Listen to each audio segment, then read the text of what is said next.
Ubuzima ni ishuri, ubuzima ni intambara, ubuzima ni urugendo.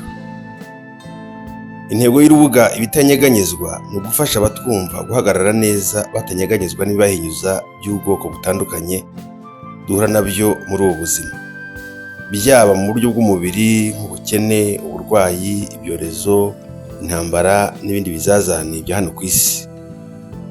Ariko cyane cyane tuzajya twibanda mu by'umwuka, kuko burya isi y'umwuka ariyo igenga iyi si y'ibyo tureba. Uko umuntu ahagaze mu buryo bw'iby'umwuka bimugiraho ingaruka mu buryo bw'iby'umubiri. Ubu muri iyi minsi abantu benshi usanga birirwa mu mbuga nkoranyambaga, akenshi badashaka ibibungura ubwenge, kandi burya harimo amasomo menshi yatuma umuntu yiteza imbere. Ariko abantu benshi ntabwo izo mbuga bazirebera kwiyungura ubwenge, ahubwo bishakira ibintu bikora ku marangamutima yabo.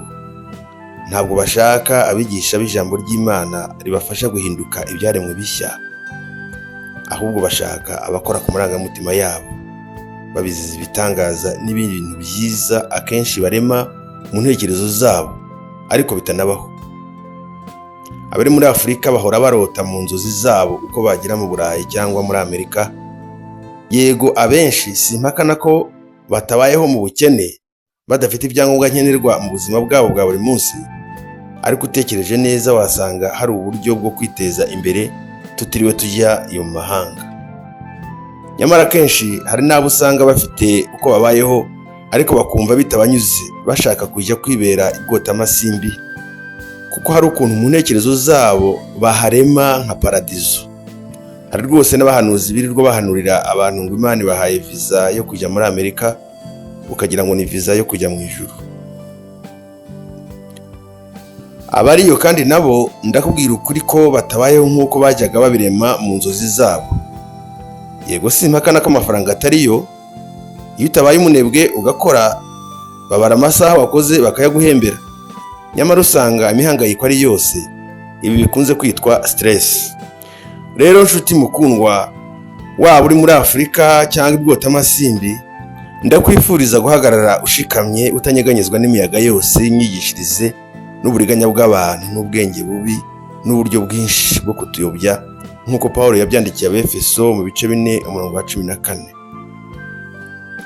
Kugira ngo tube abatanyeganyezwa turifashisha urugero rwa Dawidi, wahanganye n'ibibazo byinshi guhera mu bwana bwe, ariko agakomeza agahagarara neza kugeza ubwo Imana ubwayo imutangiye ubuhamya ko afite umutima umeze nk'uko ishaka.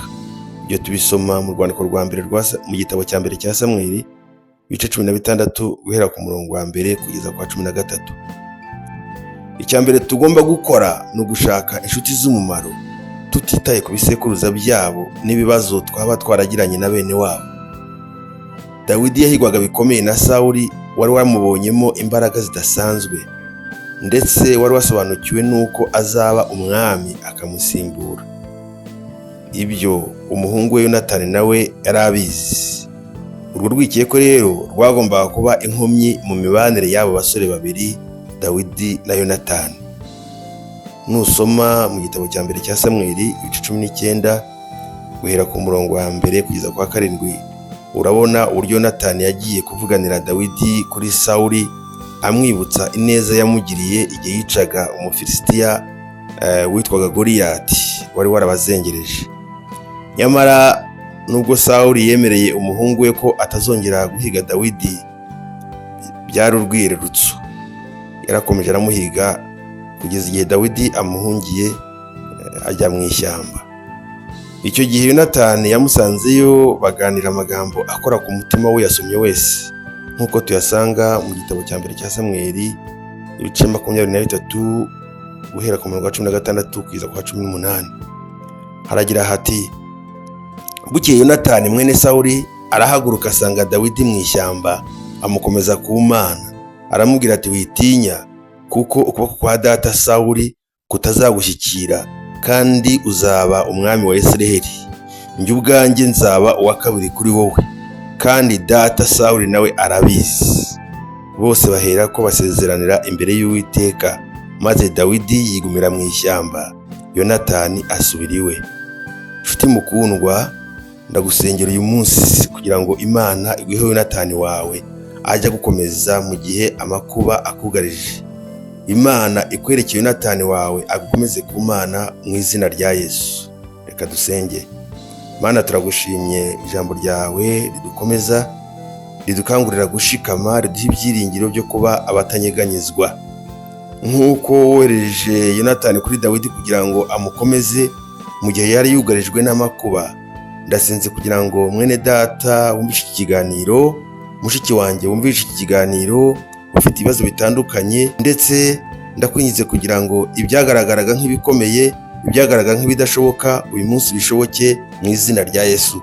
Urakoze ko wongeye kutugirira neza no kurema ibyiringiro bishya mu bugingo bw'abakumva. Tubisabye mu izina ry'Umwami Yesu Kristo. Amen. Shalom, shalom.